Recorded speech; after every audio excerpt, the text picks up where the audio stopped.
Tien Bao Fui Aolu. Chapter 3. Boundless Oceans and Vast Skies. One could even hear a pin drop in the side palace. After a long while, Qing Xiang said, I command you to go to the human world to do 3 things, Hung Jun. Your father has raised you for 12 years. Could you fulfill your father's wishes with these 3 tasks? Hung Jun looked at Chong Ming, then at Qing Xiang, before looking back at Chong Ming again. Finally, he nodded. If you say it that way, I'll go. Qing Xiang took out a letter and said, De Renjia, when he was alive, had a governmental office called the Great Tang's Exorcism Department. Take this letter and report to the Exorcism Department. In time to come, slowly uncover the identity of the enemy who killed your biological father, Kong Xian. That's the first task. After thinking about it, Hung Jun asked, Who's the enemy? I don't know. Qing Xiang got up.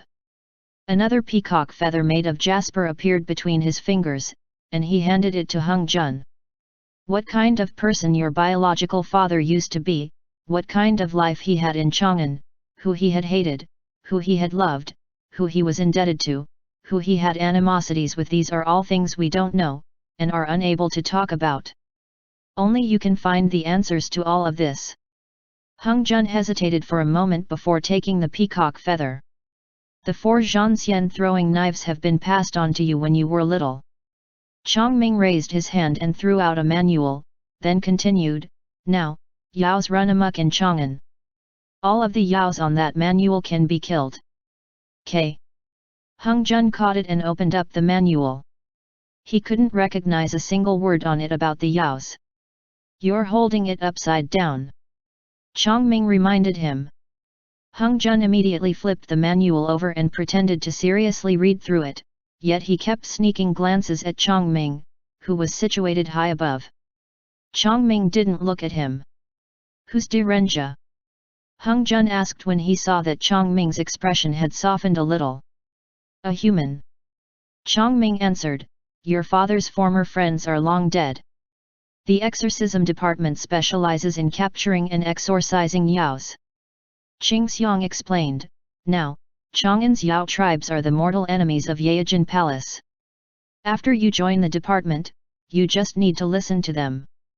If you can drive away the Yao King occupying Chang'an, your father and I might return to the human world to accompany you in the future. Really? Hung Jun suddenly looked up. When did I say that?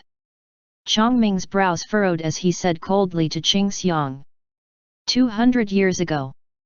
Qing Xiang paced about within the palace for a few steps as he said slowly, A war between Yaojin Palace and the sacred land of Maro had broken out, which lasted for a long time, and in the end. You don't need to tell him. Chong Ming interrupted, It's impossible for him to do. Qing Xiang replied, He's your child too, he's a part of Yaojin Palace. You need not say any more. Chong Ming's anger spread out. I'll defeat the Yao King. A smile could be seen on Hung Jun's face again. He answered, That's the second task, ba, it's a promise. Even if you were to chop that black Jiao's corpse into 10,000 pieces. Chong Ming was practically saying through gritted teeth, I still won't return to the human world. You don't need to waste your time and end up losing your life over it. Hung Jun. Also, this pendant. Qing Xiang continued just in time and placed the pendant in Hung Jun's hand. He explained, After you arrive in Chang'an, find someone called Chen Xiang and tell him that this is the blazing lamp. Forget it, you don't need to tell him anything. Just open it like this in front of him. After he spoke, Qing Xiang's slender fingers grasped that pendant. Runes lit up on the gold hoop under the pendant and automatically separated, came undone, and the piece of crystal slowly flew up. Then crushed the crystal in front of him. Hung Jun looked surprised and asked, Why? This is the heart lamp that the King Kun of Suandu handed to me.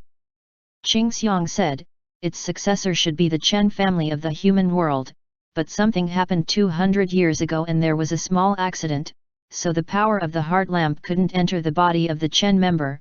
It's time to return the item to its original owner. When the crystal is crushed, the heart lamp will automatically enter one's body. It's not certain if that mortal's still alive. Chongming sneered. It doesn't matter even if he's dead. Any of the Chen family's descendants can inherit it. Qing Xiang said, in any case, Hung Jun, you must find the successor of the heart lamp. Pass him the light inside, then make friends with him. That's the third task. Once you're done with these 3 tasks, you can return to Yaojin Palace, and your father naturally wouldn't chase you down the mountain again. Okay. Hung Jun kept it carefully and replied, I'll finish these 3 tasks in a year and come home. Chongming sneered. You have Kong Xian's pentacolored sacred light in your body. Chongming couldn't help but say, it's sufficient for self-preservation. You have the Zhanxian throwing knives in your hands, so you definitely won't have a problem in killing humans or yaos. I've raised you for 12 years, so we do have some predestined affinity. If I don't ask you this, Qing Xiang would probably blame me for being cold again, consider it carefully now. Hung Jun opened his mouth slightly and looked straight at Chongming. Chongming finally shifted his gaze towards him again, then enunciated each word clearly. You can pick one item of your choice in Yaojin Palace. As long as you can ask for it, I'll give it to you. The light of day shone into the palace and sprinkled down between the two of them.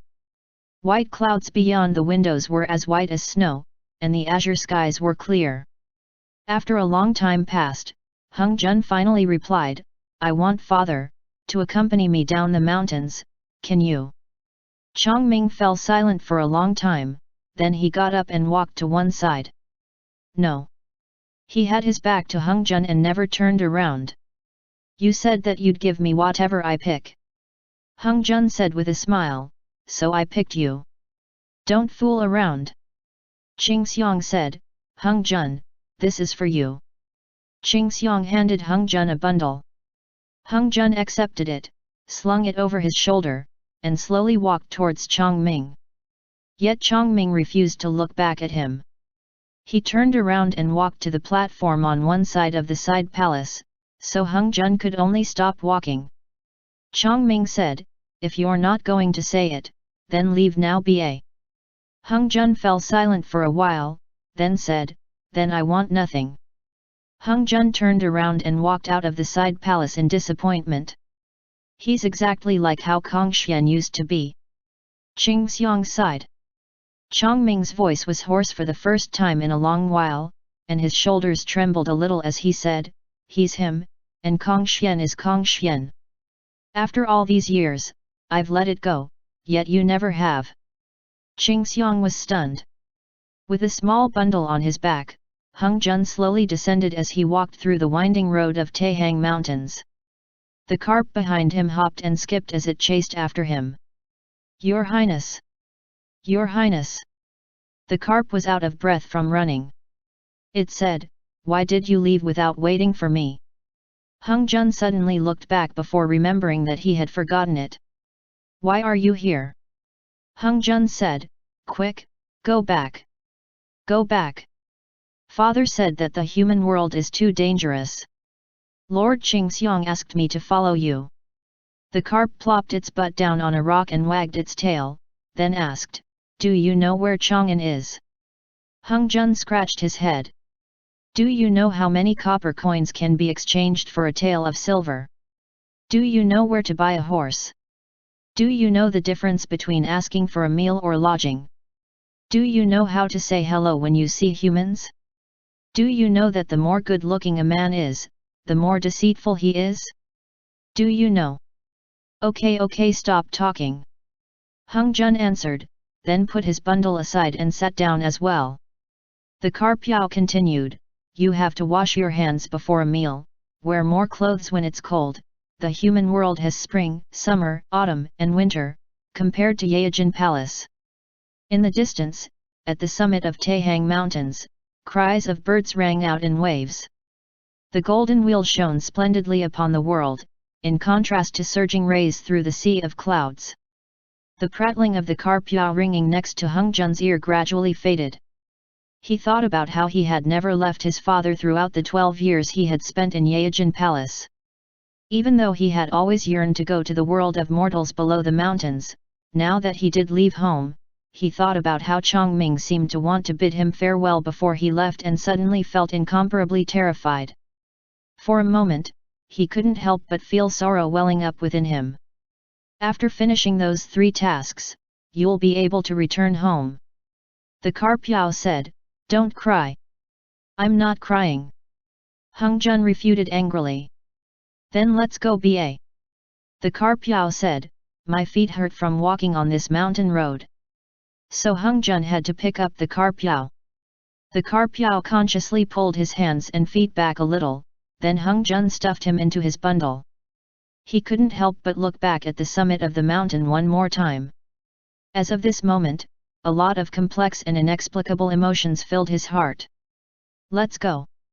The Carpiao said, "It'll turn dark soon." Hung Jun. So Hung Jun had to turn around and stride along the mountain road. 3 days later, in Yaojin Palace. Why is it that after turning round and round for 3 days and nights, they still haven't walked out of Taihang Mountains?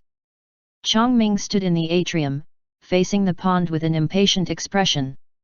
There was a reflection in the pond. Hung Jun was squatting beside a stream as he drank the water he had cupped with his hands. With a sloppy look from head to toe, he was horribly unkempt. "I told him before that he can't drink water just like that, he has to boil it first before drinking or he'd get diarrhea. Why does he become so improper the moment he leaves the mountain?" Chongming was utterly indignant. "He should be lost ba." Qing Xiang replied. "I told you that carp was unreliable." Chongming was all jittery as he said, never mind. You go down and send him out of the mountains." "I won't go." Qing Xiang said, "If you want someone to go, you do it." Chongming glanced at Qing Xiang. Qing Xiang suddenly said, "He almost found his way. Look, he'll be able to walk out if he walks along this road on the right." Chongming and Qing Xiang looked at the pond together again. In the reflection, Hung Jun was standing at a fork in the road, looking left and right. "The one on the right! The one on the right!" Chongming and Qing Xiang urged anxiously at the same time. In the end, Hung Jun didn't betray everyone's expectations and chose the right path. The 2 of them finally breathed a long sigh of relief. Qing Xiang said, "He's out now. If he walks through the highway in the human world, he'll arrive at Chang'an in a month." Hung Jun finally walked out of the periphery that can be seen in the pond, his figure disappearing outside the last canyon of Taihang Mountains. Chongming couldn't see him anymore, and could only turn around and leave by himself. End chapter. Legend of Exorcism. Chapter 4, Sacred Light Enters the World. 1 month later. In the pitch-black night where one couldn't even see their outstretched fingers, rain was bucketing down on the plains. Thunder boomed, and streaks of lightning would flash across the night sky every once in a while, brightly illuminating the plains. "I don't know where it ran to." Hung Jun wiped his face and looked all around him in the dark. There seemed to be countless dangers lurking in the night. Yao Qi was dispersing everywhere. "Don't chase it anymore." The Carpiao followed behind, shouting, "We've almost arrived at Chang'an." Hung Jun shouted back, "We have to get rid of as many as we can." Hung Jun stood on the plains, drenched from head to toe. Strands of hair were stuck to his forehead as he gasped. After an arduous, month-long journey where he traveled from Taihang Mountains to Guanlong, his clothes were already tattered beyond repair. Half of his body was still bleeding, but the blood was washed away by the rain that streamed down his body before seeping into the mud. At this moment, his mind was flooded with the scenes of thatched cottages burning on the Qinchuan plains, as well as the wretched images of children having half their heads bitten off. He watched his surroundings warily. The sound of rain covered the rustling sounds of the Yao traveling through the fields on the plain. After a flash of lightning, only a torrential downpour was left in the world. In this darkness, the pendant that hung around his neck was the only source of light that emitted a warm glow. Then, a loud boom was heard. Suddenly, from the weak field sprang out a Zhonglong dark and swarthy Yao. Its gaping mouth was filled with rows of eerie, sharp teeth, and it had 5 bloody eyes on its head. It looked like a catfish that was as big as a house, yet it had 4 claws, and its claws were still dripping with mucus as it bit down on Hung Jun's head. "It's an AO fish!" the Carpiao shouted, and Hung Jun suddenly turned around. He swept both hands outwards, creating a dreamlike light barrier. That AO fish collided with that barrier head first and let out a pained cry before falling backwards. Within the blink of an eye, Hung Jun spun his throwing knife between his fingers and shot it at the AO fish's main eye, right at the top of its head. That Zhanxian throwing knife was a treasure left behind by the ancient immortal Liuya, divided into the 4 elements: wind, lightning, water, and fire. At this moment, the lightning-throwing knife that was thrown out instantly triggered flashes of lightning in the sky to strike down like a waterfall. The AO fish turned its head to dodge, but an eye on its forehead was stabbed blind by the throwing knife. It immediately roared loudly, then started rolling around on the ground before burrowing into the mud and disappearing. Soon after, mud splattered everywhere on the highway. The ground broke apart like a wave and shot out into the distance. Hung Jun immediately grabbed the Carpiao and stuffed it into his bag, then mounted a horse and shouted, "Ji!" Chang'an City was enshrouded in the darkness brought about by the storm. Many soldiers at the top of the city were wearing bamboo hats as they sat under eaves that blocked the rain. Suddenly, the piercing roar of a monster Yao could be heard outside the city. "What's happening outside?" The soldiers were all startled awake one after another. They gathered at the top of the city. Lightning flashed across the sky, and they saw an extremely strange scene at the end of the highway outside the city. There was something shining in the mud. Mud splattered everywhere as the earth was split apart, as if there was an invisible chariot rushing furiously towards Chang'an City gate along the highway. Behind it, someone was chasing it in a frenzy while riding a horse, shouting madly. "Where are you running to? Release the arrows! Release them! Chang'an has a night curfew. You cannot enter the city." However, the warning came too late, or one could say that the unforeseen event occurred too quickly. Before the leader in charge of the city's defense could finish talking, the invisible giant enveloped in lightning had already rammed straight into the city moat. "Ao!" With a loud roar, an enormous, black creature rushed out of the city moat and leapt. All of the soldiers on top of the city stared agape at the gigantic AO fish with 4 limbs that was wagging its tail. It soared high up into the air, its forehead still flickering with electricity. It leapt 10 feet into the air, bringing with it a slurry of mud and water from the city moat. Then, it drew an arc over the city, smashing the edge of the tiles into pieces before flipping into the city. City defense leader. In the next moment, the gigantic AO fish rammed into the ground within Chang'an City. Stone bricks were smashed into pieces before flying in all directions. The AO fish burrowed into the ground before rushing into the main road of the city with an electrical light that could be seen on the surface of the earth. Only then did dozens of guards snap out of their reverie and shout in fear. "Stop chasing it!" A voice shouted in the night. "My throwing knife is still on it." Another voice shouted back. "Summon the throwing knife back then." "Are you dumb? I can't summon it back. It can't escape through the ground because the throwing knife is on it. Once I summon it back, it'll dive into the ground and disappear." Immediately afterwards, a hook shot up to the eaves of Chang'an City with a whoosh. A strong and fit figure flew up like a deity, illuminated by a white light. The guards once again could only stare blankly as Hung Jun stepped onto the eaves. He swung his arms outwards in the air, then jumped off the ground and flew into the city. Hurry, hurry, inform the Imperial Guards." At the top of the city, the leader shouted in panic. In Chang'an City, Hung Jun threw out his hoop again and hooked onto the eaves on one side of the road, which reduced his downward momentum before he rolled on the ground to a halt. "Where did it run to?" Hung Jun said. I told you not to chase it. The carp Yao was stuffed in Hung Jun's knapsack. Now it stuck its fish head out, its fish mouth opening and closing as it drank the rainwater. But I've already chased it. Hung Jun said, could you stop nagging? Behind you, behind you. The carp Yao immediately started shouting. It saw a flash of lightning rapidly turning into an alley. Who's committing crimes late at night? The one who's emitting light. Catch him. The sound of hooves striking the ground could be heard. Patrol soldiers on night duty dashed over, accompanied by a rain of arrows. The carp Yao shouted crap, and quickly urged Hung Jun to withdraw. Hung Jun darted into the alley to chase the Yao. Shattered tile pieces were littered all over the ground. Not a trace of the Ao fish could be seen anymore, and what took its place instead were the blasts in the adjacent alley and the piercing screams of people in the middle of the night. Where is this?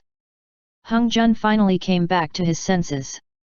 He looked up to find an eave as he wanted to throw his hook onto it and flip over, but realized that he was deep in the alley and both sides were both bare, and had nothing he could hook onto. Someone's coming, the carp Yao said again from behind.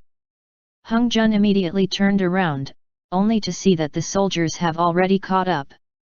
The one in the lead shouted, found them, they're here. Hung Jun kept retreating, obviously not knowing how to deal with this situation. He couldn't kill innocent mortals as if they were Yao's ba. However, the guards opposite him didn't hold back in the slightest. With a whoosh, arrows that blotted out the sky began raining down on him. Hung Jun immediately whipped out his defensive sacred light and blocked them all with a buzz before the arrows ricocheted off the barrier.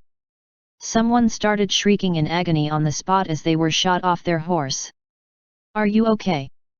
Hung Jun was a little frightened, he was afraid of killing a mortal by accident. Yao!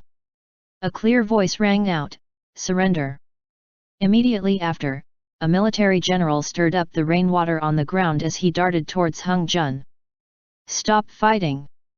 Leave! The carp Yao cried. Where do I go?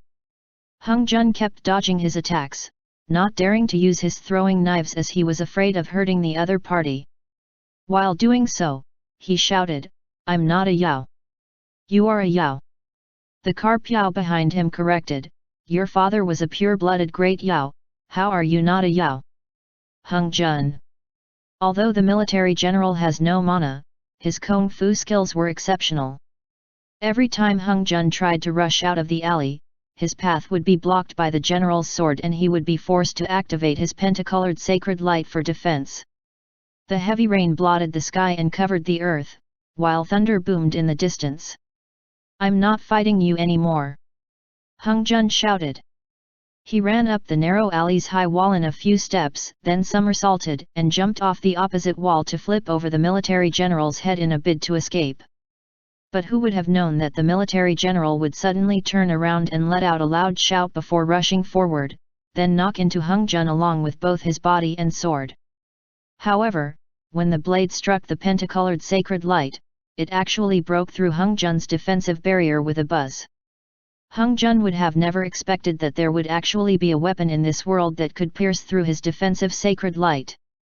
He immediately flipped over in mid-air, bent his left hand and blocked with his right, and his upper body abruptly arched backward at the same time. Within an instant, it seemed as if the falling rain droplets froze in mid-air. Every droplet reflected a lustrous and strange scene. Within the surging brilliance, his gaze met with the military general's, but in the next moment, the sword in the military general's hands jabbed straight at his throat. As the pendant hanging from Hung Jun's necklace flew up with his backward arch, it was struck by the blade. The weapon in his hands isn't ordinary. Hung Jun felt as if he was struck by lightning as this thought flashed through his mind, but it was already too late. That sword first cut through the necklace, then broke the pendant. The crystal pendant was shattered with a bang into fine powder, then immediately afterwards, a resplendent light that one couldn't stare straight at exploded within the alley. In the stormy Chang'an city, a hurricane was formed from white light that illuminated the magnificent capital of the Great Tang, making it seem as if it was daytime. The glaring light only remained for a fleeting moment. The gust of wind it conjured pushed away both Hung Jun and the military general at the same time. Hung Jun was sent flying by the air currents and he landed harshly on the ground. Their surroundings fell silent again, and only the deluge of rain could be heard. Hung Jun groaned as he struggled to get up. He wiped away the water in his eyes and subconsciously touched his neck, and instantly felt like he was struck by 10,000 bolts of lightning. "Where's the pendant? It broke? It broke! It broke! The sky's falling!" Hung Jun looked like he was about to fall apart. He turned around and looked at the soldiers who were groaning as they lay on the ground, then looked at the general in front of him. The general was motionless, apparently in a coma. "Are you okay?" Hung Jun patted his face, shouting anxiously, "Wake up! Where did my heart lamp go?" The military general was wearing a suit of black armor. When the pendant was smashed just now, he was swept away by the hurricane that ensued and had landed in the deepest corner of the alley. The sky was beginning to brighten. Jumbled shouts could be heard outside the alley again, angry cries, the screams of women. Crap! A flurry of thoughts ran through Hung Jun's mind. The pendant's gone, what do I do now? No, I must calm down, all of my concerns can be resolved by the person in front of me now. Hung Jun exerted his utmost to lift the military general, but his suit of armor was really too heavy. Both this person and his armor weighed nearly 200 jin together, so he carelessly started to strip him and threw all of his armor onto the ground with a clang. He struggled to carry the general on his shoulder, then turned his head to look at the deepest part of the alley. At the end of the alley, there was a courtyard wall nearly 1 jong high, but he didn't know where it would lead. Hung Jun dragged the military general first before carrying him. This guy was at least 9 chi tall. With both feet dragging across the ground, he remained unconscious. After dragging him to the wall, Hung Jun was so tired he was gasping for breath. He tied his hook around the military general before dragging him up little by little. Behind the wall was a garden. Inside it, the flower pots were all overturned. Hung Jun heard more pursuers coming from the opposite side of the wall, so he quickly grabbed the military general's hands and dragged him out to the front yard while gasping for breath. At that moment, the first glimmer of light could be seen. There was still a light drizzle. Most of the people in Chang'an City have not woken up yet. Hung Jun left this house, only to see a maze of streets and alleys everywhere. After making one turn, there would be another street, and he was instantly struck dumb. At that moment, the Great Tang's Chang'an had 12 outer gates and 110 houses within. It was designed by Master Yuan Kai himself. Along the road, although Hung Jun had traveled through many villages, he had never come to such a grand capital before, so he didn't know where to go. "Hey! Zhao Zilong! Zhao Zilong!" Hung Jun turned around to see the carp that weighed 2 jin. The carp Yao's eyes protruded out, its fish mouth was agape and it remained motionless for a while. It was probably unconscious after Hung Jun fell and had its head knocked onto the ground. "Wake up!" Hung Jun was helpless in the face of this crisis, yet he couldn't just leave this person behind and escape by himself, but he didn't know where to go either. End chapter.